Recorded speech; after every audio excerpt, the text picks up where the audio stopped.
Welcome to the 5th episode of Take Me Back, the interviews. I'm Mary Kathleen Mehuron. Folks around here call me Kathy. And I have a guest today that I'm just thrilled to have. This is a gentleman who is descended from 7 of the original families who settled this valley. Apparently, General Waite brought 70. Is that correct? Yep. And he claims direct lineage to 7 of them. He's also been here 7 generations. And that strikes me as a very lucky combination.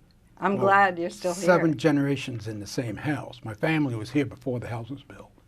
So how many generations were you in the valley? Oh, geez, I don't know. The first families came in, the Palmers and the Barnards came in around 1760, 1770. Right. Sometime like that. My house was built in 1812. And 7 generations from there. 7 generations in the same house. And is it correct your daughter intends to be the 8th? Yes. That's wonderful. Yes. Yep. We're thrilled to hear that. Yeah. So I printed this article off. I was reading about you. I had, although we had not met until today, which we were just discussing, it's kind of amazing. Viewers should know that even in this tiny town where we don't even have traffic lights, we can still run into people that we haven't met. So I am happy to meet you. But I was looking through different articles. You're very active in the community. Your family goes back here a long way. And so there is a lot written about you. I liked this one the Valley Reporter did because the key nuggets are really the only things I know about you. I'm going to be discovering a lot about you. You are, let me put my glasses on. You have some official capacities here. And this is an article from about 2 years ago. So if any of this is no longer relevant, let me know.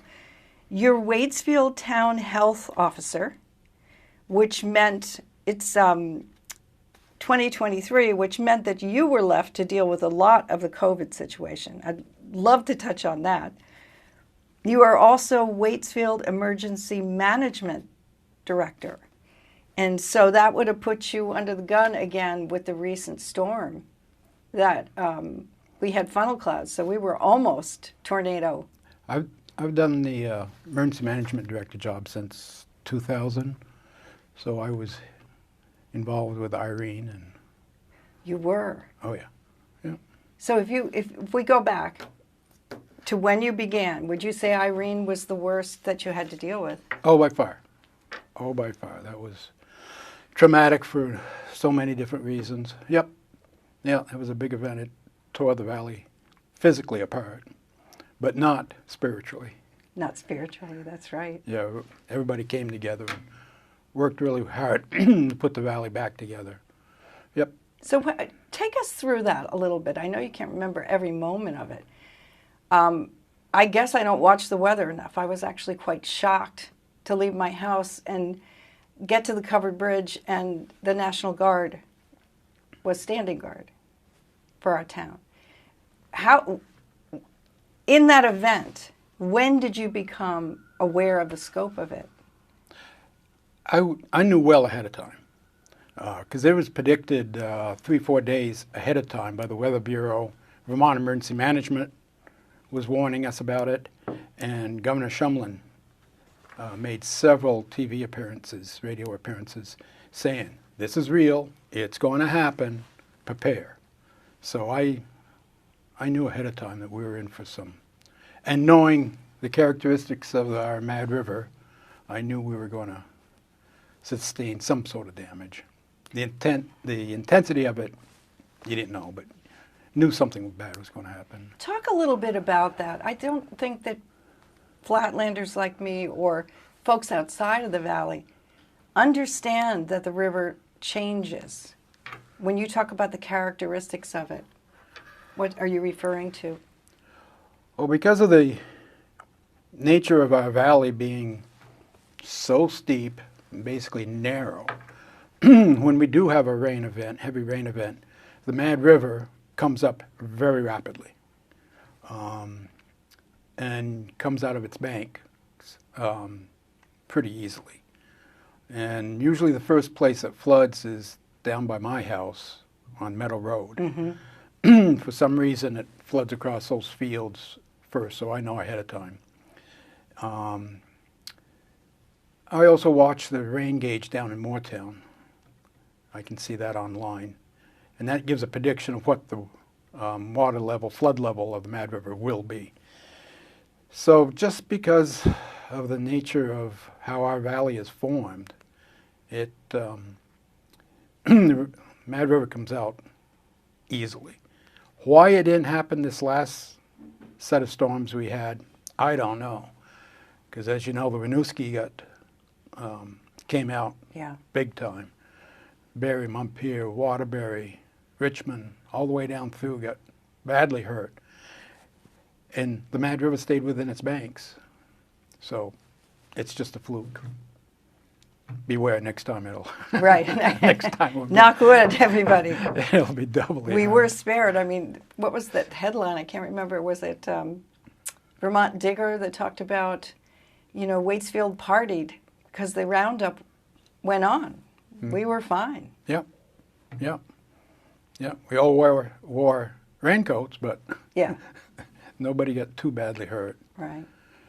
I'm trying to imagine in the middle of Irene, what was there a typical day for you? Did you sleep? Well, I spent that first night at the elementary school because I couldn't get home. And that is Waitsfield's Red Cross shelter.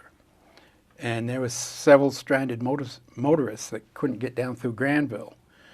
So there was a few of us that stayed overnight at the school on the gym mats.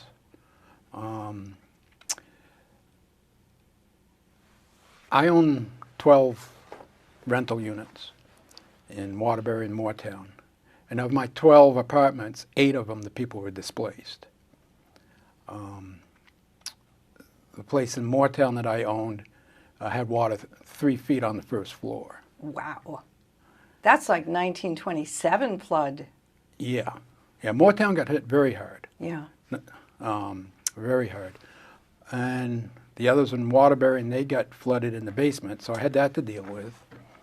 I was also the master of the Masonic Lodge at that time, and that's where we set the volunteers up and gave them the first floor of the Masonic Lodge to organize the volunteer effort that we had. And so I was a little busy. How long did it go on? Because it seemed like it went on a long time, just based on my husband's work with the community fund. Yeah. Well, I never got my tenants all back home. The ones in Moortown, I didn't get them back home until January. Wow. New Year's Eve day. Mm-hmm. Ones in Waterbury, I got back in within a week, 10 days. But they didn't have a furnace or anything. But it was okay. And then we had a huge volunteer effort that organized in helping people out, mucking out basements, and whatever needed to be done, they would do it. Yeah. So That's a long haul. it was a long haul. Vermont Emergency Management, which I, as a director, rely on heavily in an event, they were in Waterbury and they got totally flooded out. No kidding. So Vermont Emergency Management wasn't on the net until day 4 or 5 when they were able to cob together a emergency operations center down in, I think they went to Camp Johnson in Winooski. So all of us towns in Vermont were without state assistance. Right. The governor's office did call several times. They did the best they could. But mostly we had to take care of ourselves, which is usually the case in an emergency like that. Is that true? Yeah, they tell us that we should plan on the first 48 hours on an emergency. If it's a statewide emergency, Right. that we're on our own. Do the best you can to take care of yourselves. If it's a lesser of emergency, they can respond quicker and easier. But pretty much, we take care of ourselves. How does your long military experience, how did it prepare you for a responsibility like that? The way we organize for an emergency, the incident command system that is adopted nationwide mirrors identically the staff work of an Army headquarters. Really? So all the training that I had as a staff officer, NCO, it was just a natural to pick up the incident command system and start working with it, because it was just like I'd done it. So it was an easy transition. I understood the system and everything. It wasn't like I was learning it from scratch. Well, on behalf, I'm a Waitsfield resident, I want to thank you for the hard work. I mean, I don't know what we would really do without your experience. We've been finding, lately, there's a lot of things have come up that we have to deal with. One that is still haunting me is the COVID pandemic.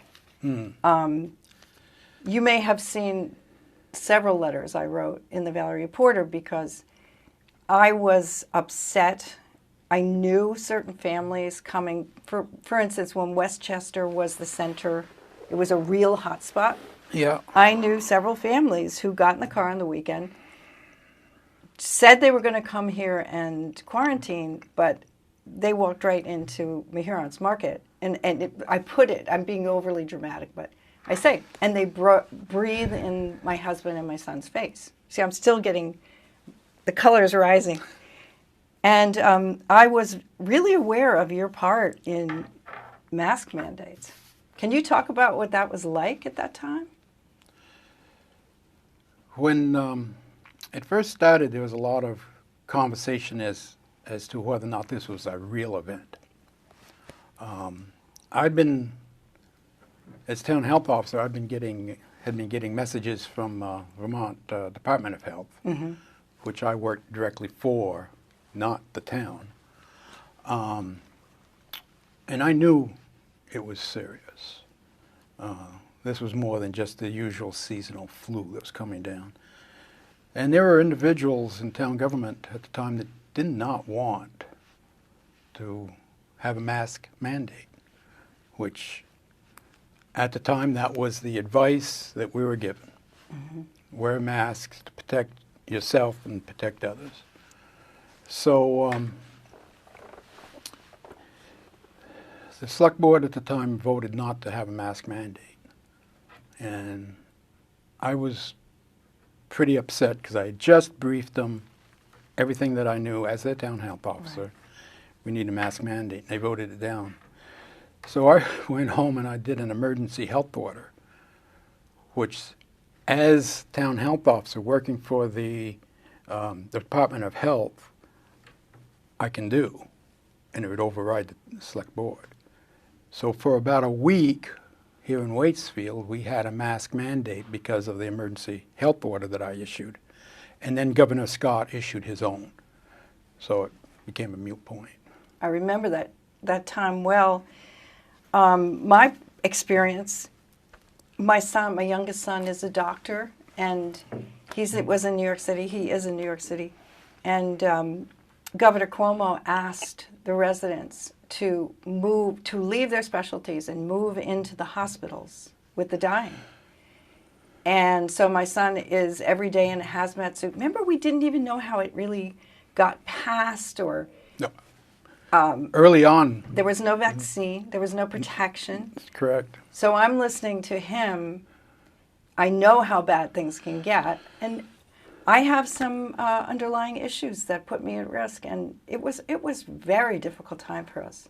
I got a lot of phone calls from people who had or has compromised immune systems. They were scared, literally, to death. They were very concerned about their catching this and dying. Right. There was a lot of people that were just plain scared.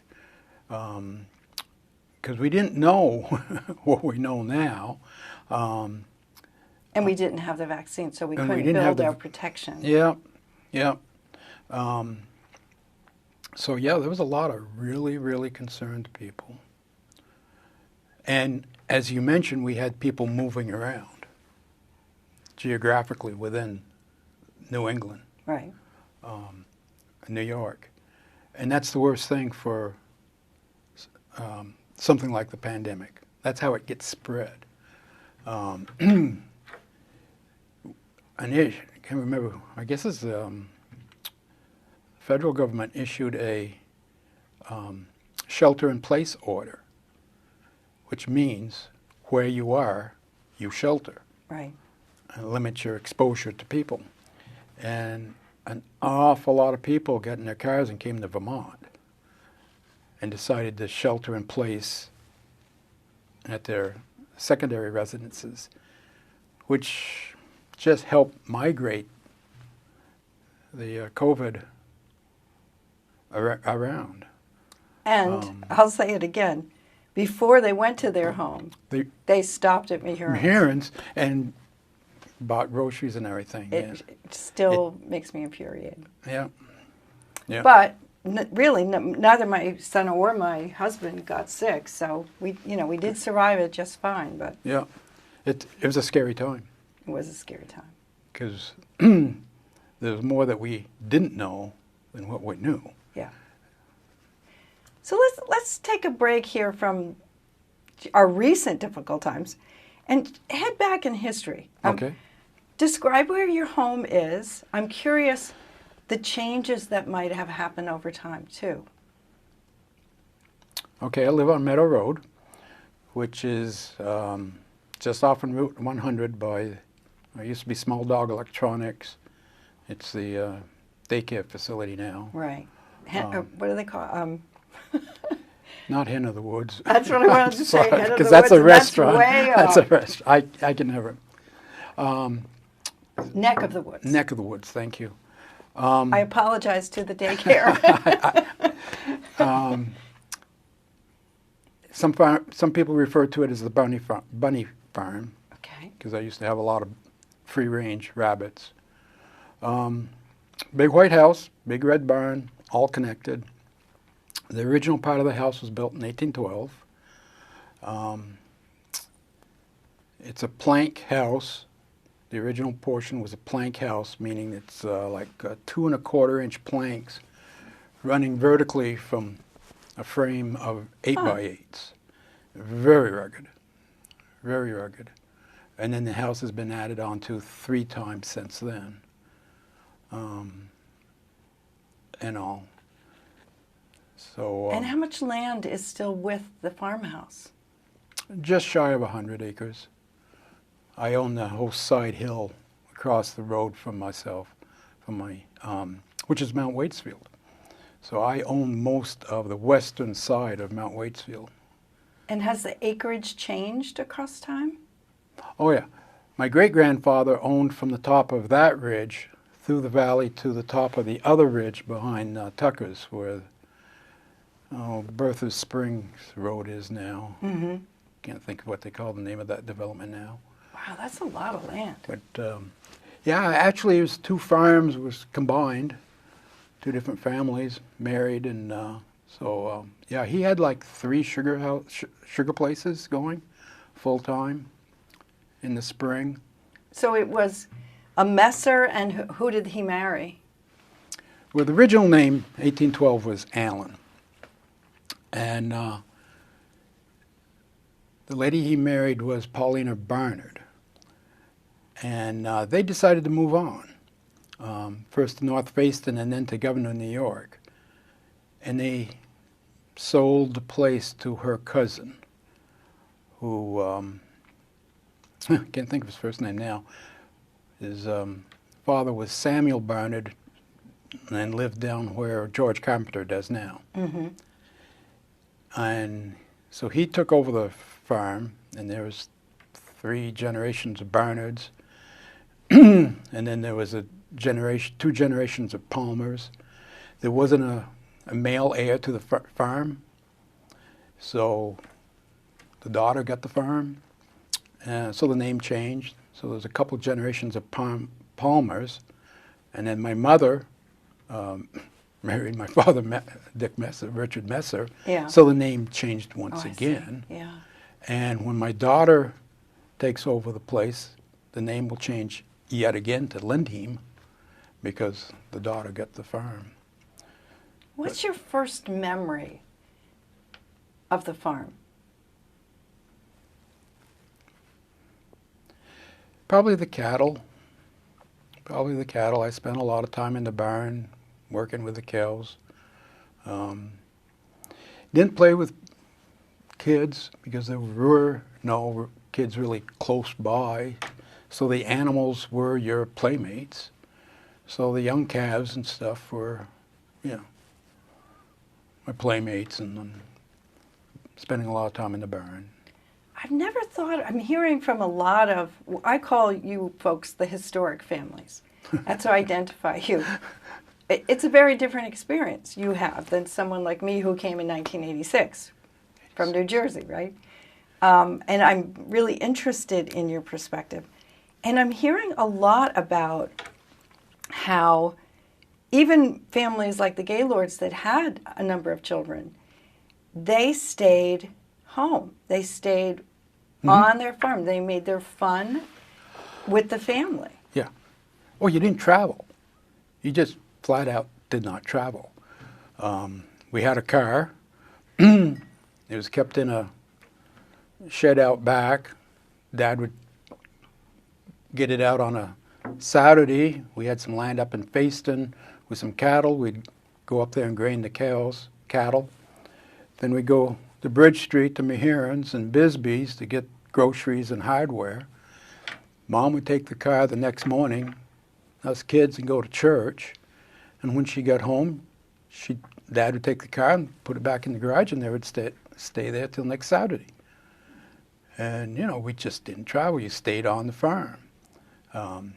Mehurons delivered the groceries right to the house twice a week. Max Shaw in that panel truck. Yeah.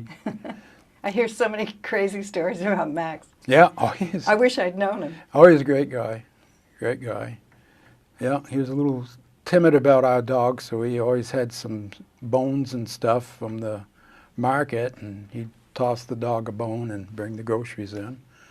So, you had basically everything that you needed right there, and plenty of work, so there's no real reason to go to town. Well, that was my next question, because it was, we were lucky enough to have all four of the Hartshorn siblings come for an interview. Oh. And, one thing that I walked away from was the awareness of how young farm families were when they started working for their family. When you're talking about the cows, how old do you think you were when you began? 5, 6. Yeah, one of my first jobs was to bed the cattle at night. And what's involved with that? Well, at the time, this humongous wheelbarrow, and going out in the sawdust bin, loading it up, and wheeling it up this ramp into the barn, and then throwing sawdust underneath the cattle and everything. And that is because they go, and I don't know. See, remember, I'm from New Jersey. I keep telling people this. I can't imagine being in a barn, let alone how to manage it. Oh. What's the sawdust for? It's for bedding, for a nice dry place for them to lay down. And okay, nice. And then everything. Do you sweep it up the next day or rake it? Scrape it out with a hoe into the gutter, and then used to be we'd shovel the gutter out by hand and wheel it out with a wheelbarrow. When the cattle was upstairs, you were able to scrape it so it would fall down. That's why these barns were built the way they were. And then later we got a gutter cleaner, which was like a really big deal. One time, I've reached out through email many times as I come across things I don't understand. You're one of my kind of go-to people to ask the question. And because you're talking about the second story of the barn, I was trying to understand why farms started to fail in the 60s, because I came across a number who had. And you were talking about milk, so tell us about that. Well, these big barns, that we see in Vermont, like mine, they were built to have the cattle on the second floor. So during the course of the winter and everything, you could scrape the manure and everything, and it'd fall into the basement, and it'd stay there till spring when you shoveled it out. And you could feed them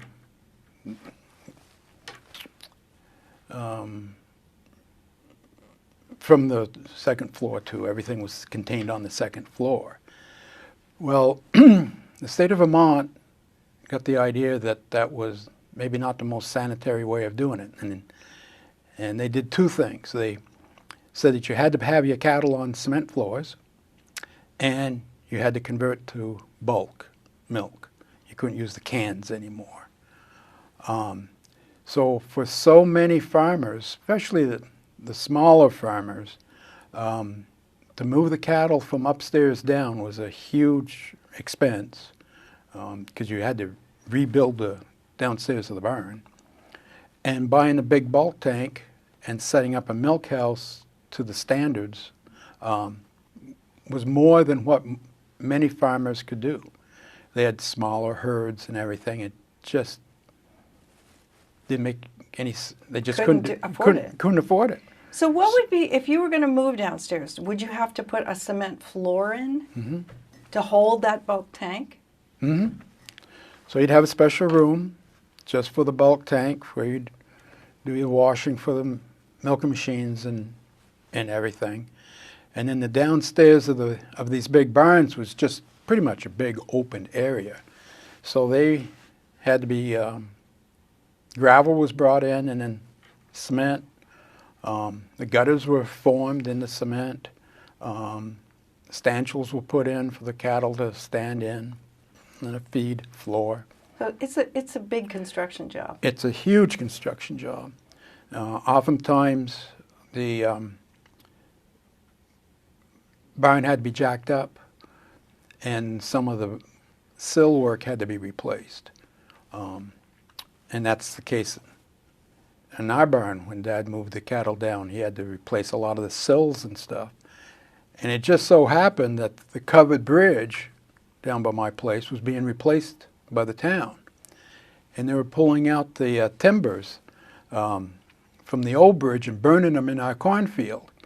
And Dad thought that was a bit of a waste, so we went down and talked to the construction crew and got the timbers and skidded them up to the barn with our little Ferguson 20 tractor, and those timbers from the old covered bridge are now in my barn. Wow. Couple things maybe to clarify for the audience. The sort of quintessential milk cans, Yeah. you can still find them in antique stores, and they do reproductions because people think they're cute. That's literally how you transported your milk, right? Oh, yeah. Am I right that you Oh, yeah. used those cans and it went to Waterbury? Yes. Winnisquam had a creamery over there where the pizza parlor is now. Is it Zachary's Pizzas? Yeah. That used to be the creamery over there. And our milk used to be Nelson Patch, which was the fire chief at the time that the fire station is named after. A very strong individual. He could take one of those cans in each hand and pick them up and Wow. put them on his truck. He hauled freight, he hauled milk. He didn't need to go to the gym. Well, we didn't even know. It's funny, the term working out, Yeah. when someone mentions that today, it means you're going to go to the gym and Right. work out. Well, back in our time, in that era, when someone said that they were working out, it meant that they were working off the farm. They had a job someplace else Right. to subsidize their farming. So if they were working out, it's because they had a second job. They were moonlighting. And so how did you get all these milk cans full over to Waterbury?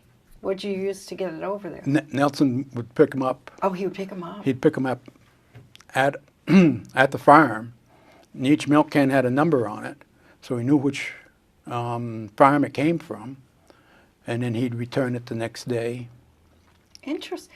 And so those that were lucky enough to be able to go to the bulk, the machinery, because it was machinery too, right? It was like vacuum machinery that got the milk. Later on, they went vacuum, but we had just the regular milking machines that was slung underneath the cow.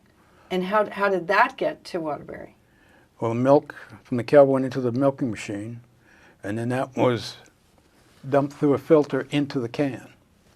And we had can coolers, these big water vats that were cooled, and so the cans would go in there, Yeah. and then Nelson would come and pick them up and take them over to Waterbury.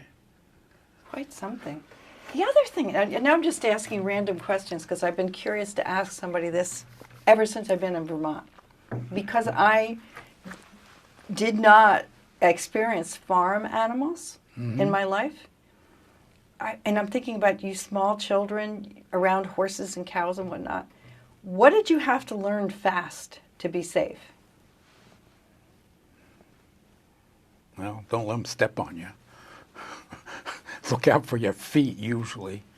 Were there places, if a horse or a cow's in a stall, are there places on their body you can't go near? That they might kick or whatever? Yeah, you're careful not to walk behind them. Behind them. Yeah, or give them plenty distance. But other than that, they were pretty docile. I mean, you know, they knew you, you knew them. It became all routine. They knew when you were going to milk them. You always approached them on the same side and everything, and it just became a bond that you had with the cattle. How about horses? You mean for working? Or just the safety? As I'm just thinking of small children, like what did you have to learn to be safe around a horse? I never got too involved with horses. My sister had a horse. That was her pet growing up, was a Palomino horse. Look out for, you know, getting stepped on, because they would unintentionally would move their feet and could easily step on yours, and that would hurt some. But you sort of knew them. You knew their actions. You knew what they were going to be doing most of the time, usually, so you could anticipate. It's something you grew up and just sort of learned, you know. Something you said before made a light bulb go off in my brain. I never thought, you know them, but I never thought about the fact they know you. So they know you since you were a baby. Oh, yeah. Oh, yeah. Well, you raised them.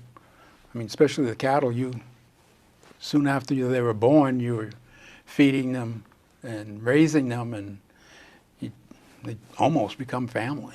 Yeah. I'll believe you. It's not that I'm adverse to animals. I just didn't have that experience at all. One time when we were in high school, they took us to the state farm. And all I remember is how bad it smelled. We didn't get close to the animals at all. Yeah. Just, went to see what they looked like. Yeah. So moving to Vermont was a real change for me. I'm wondering if you have any family stories that have come down through the generations that you can just pick out of your mind right now.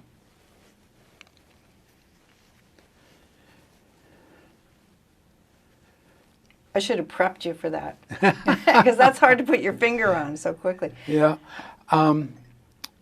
There's one, or there's several. My great-grandfather had a habit of, after supper, after all the chores were done and everything, before he went to bed, he'd take a kerosene lamp and he'd walk through the barn, make sure all the cattle were fine and everything was fine. And this one particular night, he was walking through the barn and he noticed a movement over in the hay mow. And he raised his lantern, looked over, and there was an African-American laying over there in the hay. Now, this was very What unusual. year would this have been? 1870, 1880, Wow. something like that, which is very unusual. Yeah. Very unusual. But the gentleman said that he just needed a place to sleep for the night. He'd be gone in the morning, don't worry. My grandfather said, no, that won't do. That won't do. You come in the house. You come in the house. And upstairs we had sort of like a big room where the hired help would sort of like bunk in. Mm-hmm. And so he gave him one of the beds up there. And the whole family wanted to see him because they'd never seen a black individual before. And it was quite the oddity. Yeah. And there was a lot of prejudice, even though we in the North were very... On the Union side. Yeah, right? very anti-slavery. Very. Mm-hmm. There was still a lot of misconceptions. Mm-hmm. And one of the hired hands was like scared to death of this black individual that was bunking with him. So he slept with the night with a shotgun in his bed with him. I don't know what he expected or whatever, but you know, that was the type of not knowing back in the day. But my great-grandfather wanted to make sure that he had a decent place to sleep in the morning, the night, and fed him in the morning, and indeed the guy went on. Do we know where he wound up? Was he heading north? I think so, but the stories get a little faded with time. Right, and speculative, because you're kind of guessing. Yeah. That's fascinating. Yeah. Because, you know, right away I'm thinking he's escaping the South, this man. Or probably, my guess is he was, even though it was after the war. Yeah. He was still trying to get north. For better opportunity. Yep, that's my guess. Yeah, that's my guess. every member of my family that were immigrants, they came for a better life. Mm-hmm. Yeah. That takes a lot of courage, though. Can't imagine. How could he even have survived it? And he didn't have a horse or anything. He was No, on he was foot. walking. He was walking. Wow. Yep. Yep. But my grandfather wanted to make sure that he had a decent night's sleep and a meal in the morning. Well, this story is making me look back on something I underlined here. When you were running for the select board, you said you're motivated to run by traditional Vermont values of honesty and integrity. And, you know, I'm hearing it in this story, the integrity and the humanity of your ancestor to want to reach out, even though he's a stranger and unfamiliar. Mm-hmm. What does honesty and integrity, do you think, look like today in this valley?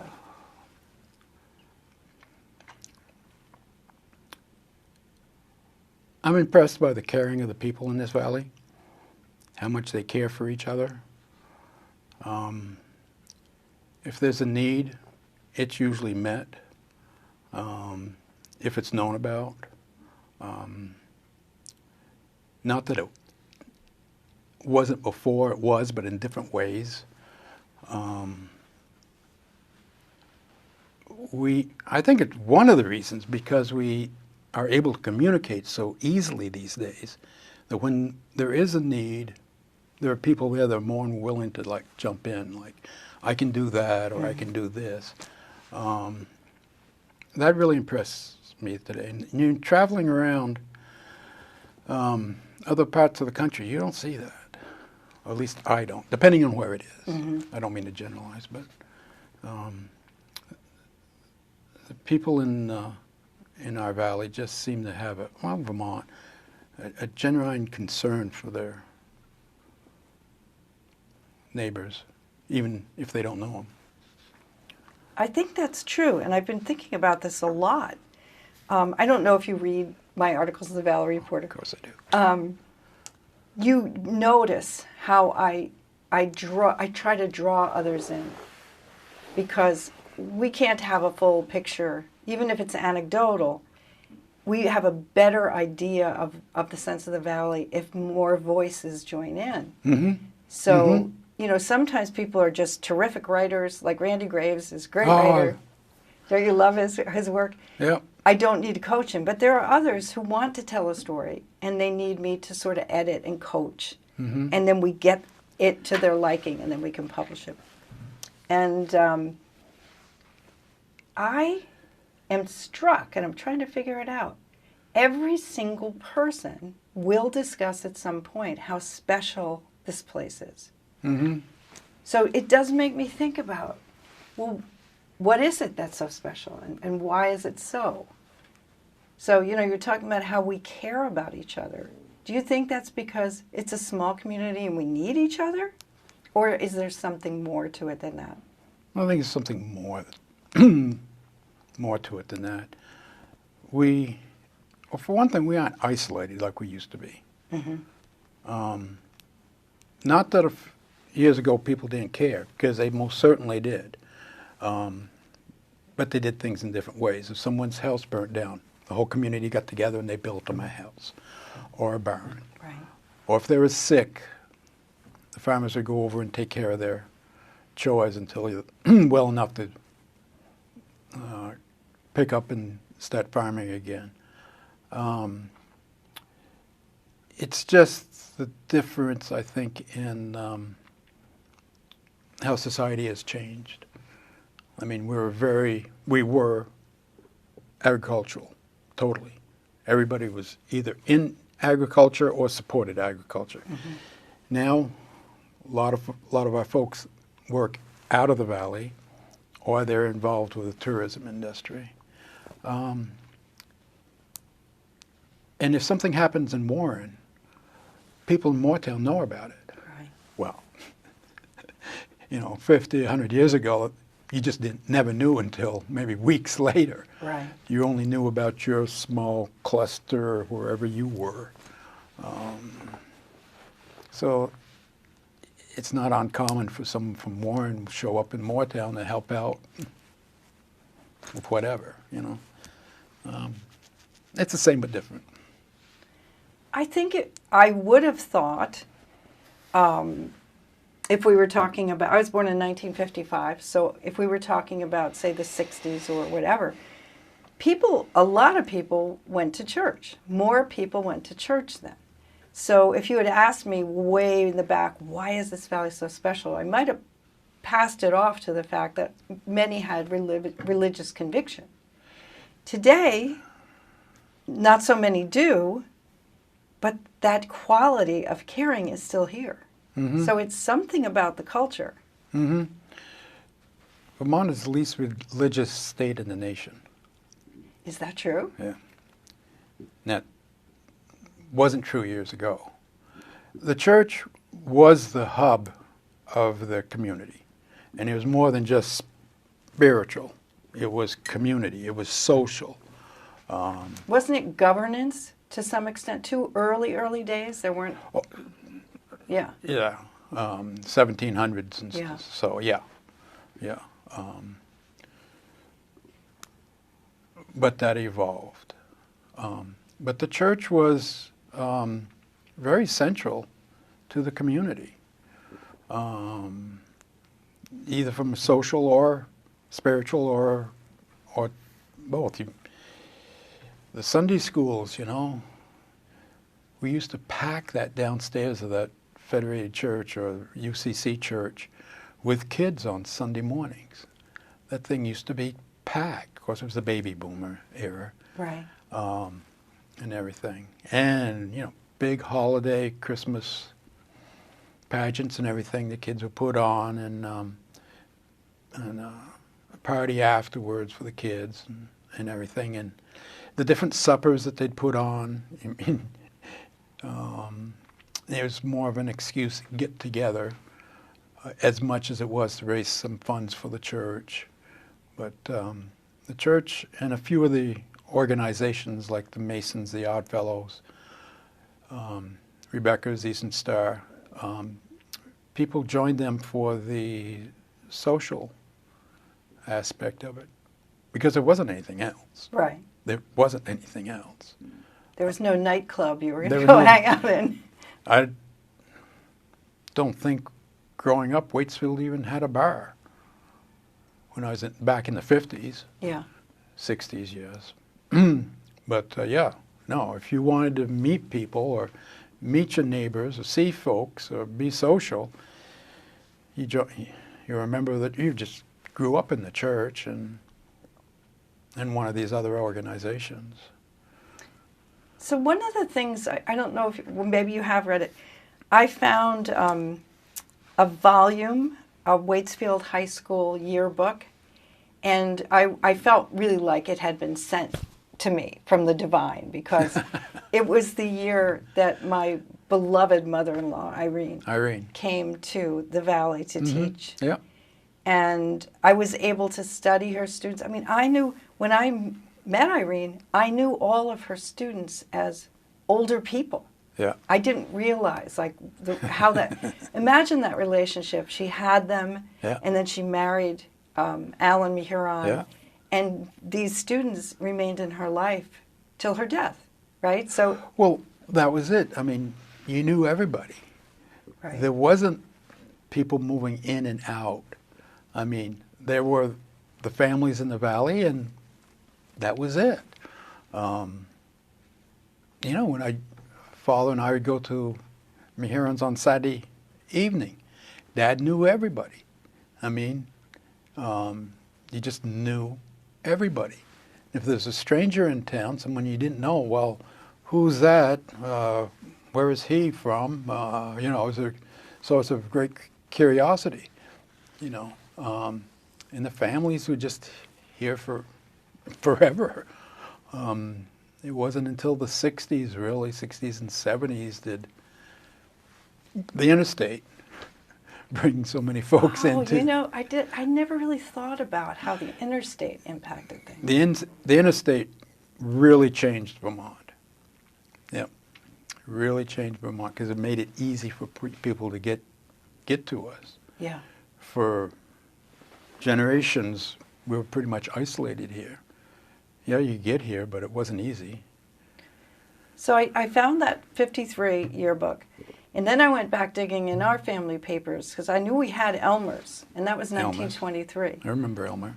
And now people know I'm fascinated by the yearbooks, so I'm being given copies. Oh, great. Which is, great. and of course I'll save them. Yeah. You know, I always say my Thomas is Thomas Mehuron III, right? He can't wait to get back home. He wants to practice medicine here. Oh, and wonderful. He's all about wonderful. The history of our family. So I would do it for him.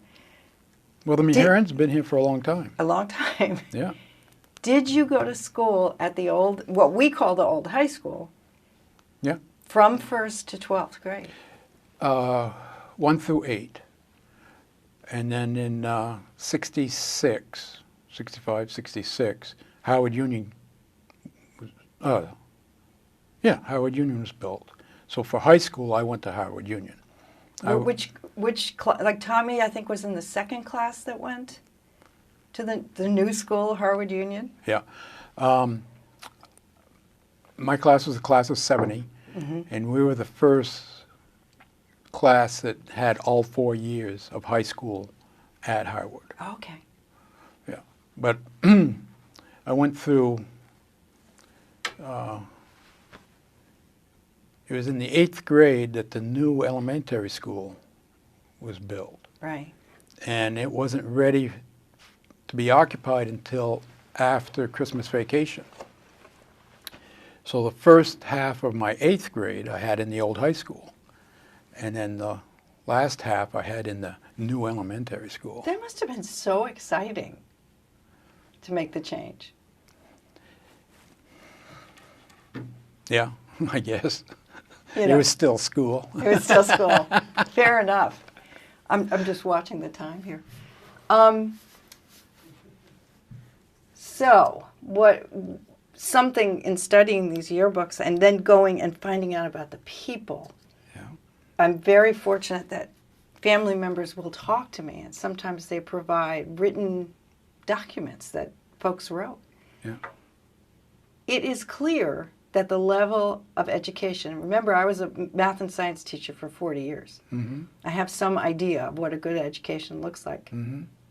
It's shocking to me how good a job they did. Yes. Yes.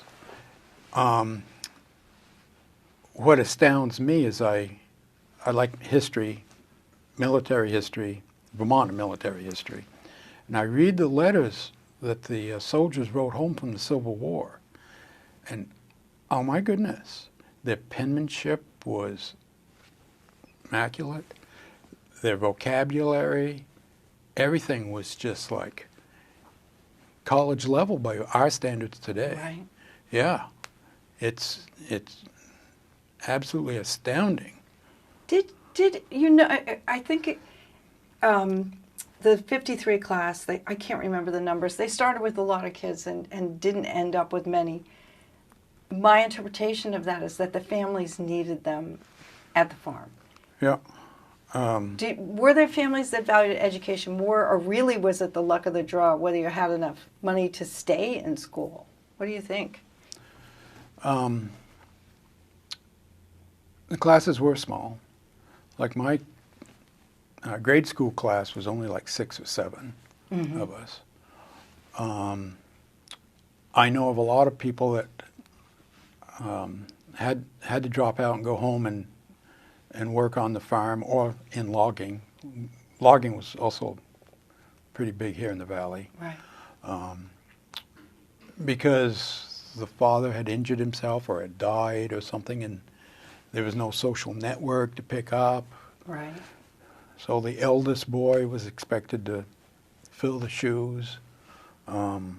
There were families that I knew of that can think of a couple of them that did not value education and figured if you had eight grades, that'd be enough to be a farmer, and you didn't have to do those other 4 years of high school. That was wasteful, according to them. Right. So not everybody had the push to be college bound. Oh, no. No, it was to be college, that wasn't even discussed that much back then. Mm-hmm. To get through high school was, an accomplishment.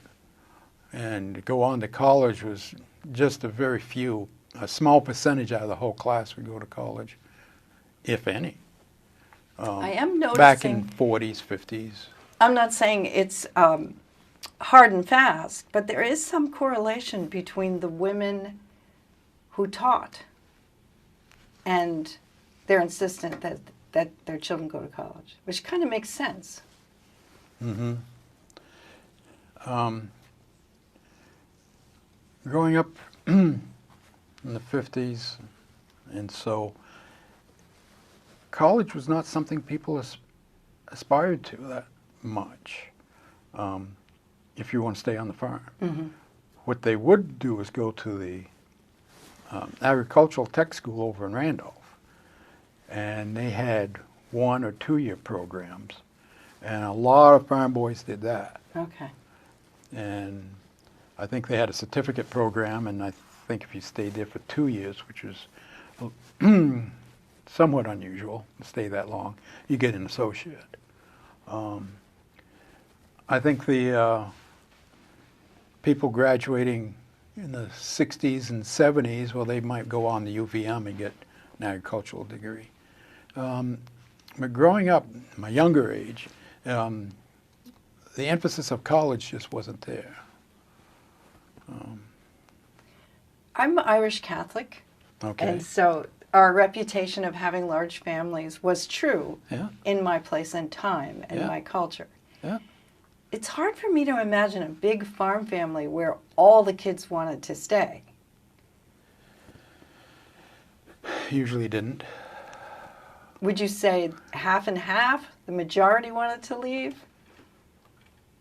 It varied. Of course, the girls would go off onto another farm somewhere, Right. marry and go off into another farm. Sometimes a couple of the brothers would farm together, sometimes not. They'd move on to buy a farm of their own somewhere else. The tradition was that the eldest son got the farm. And then the other brothers, Had to make their way somehow. yeah, and it depended on the dynamics of the brothers.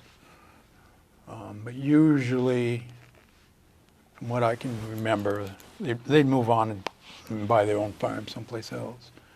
They were going to be farmers. That was pretty much predestined. That's what they knew. That's what they knew That's what they were liked. trained, yeah. And liked. They felt comfortable farming. They liked farming. It's a hard life. It's doesn't end with 40 hours by any stretch. That's probably why people didn't go away very much. You have all that responsibility of the animals. Well, the dairy, which was the prominent agricultural product, was milk. Cows have to be milked twice a day. Yeah, twice a day? Yeah. That's a lot of work. I'm stunned. Yeah. How long does it take to actually milk the cow? Just one? Oh, 5 minutes maybe, depending on the milk. Depending on the cow, the breed, milking by hand, milking by a machine. Right. You know. We'll say by the time you got the machines, how long did it take? You're spending a couple hours a day milking. Yeah. Oh, it depends on the size of the herd. I mean, the big herds they have now, they never stop milking. They just keep milking full time and just rotate cattle through. Wow. How many is a big herd to you? Well, we were probably milking any place between 35 and 40 cows at a time. And that meant that probably another 20 were dry in their last stages of pregnancy. So we had probably 60 cows altogether, and then calves and stuff. And that was considered a larger small farm, not quite a medium farm. We used to think if someone had 100 or more cattle milking, that was a big herd. Yeah, Well, that seems like a lot. Well, that's nothing today. I mean... What's a big herd today? I'm not for sure, but I think DeFreeze gets something like 1,000 or 1,200. Wow, really? I'm sure someone will call up and tell you exactly after this interview. Well, good. But, You're welcome to call. We've been know, in the book like a million years, so... a farm today of 1,000 cattle. And we're going to say goodbye. This has been the 5th episode of Take Me Back, the interviews. And I've enjoyed having Fred here so much. And I'm so curious about more things. So we're going to have him come back. Thanks. No problem. Will do.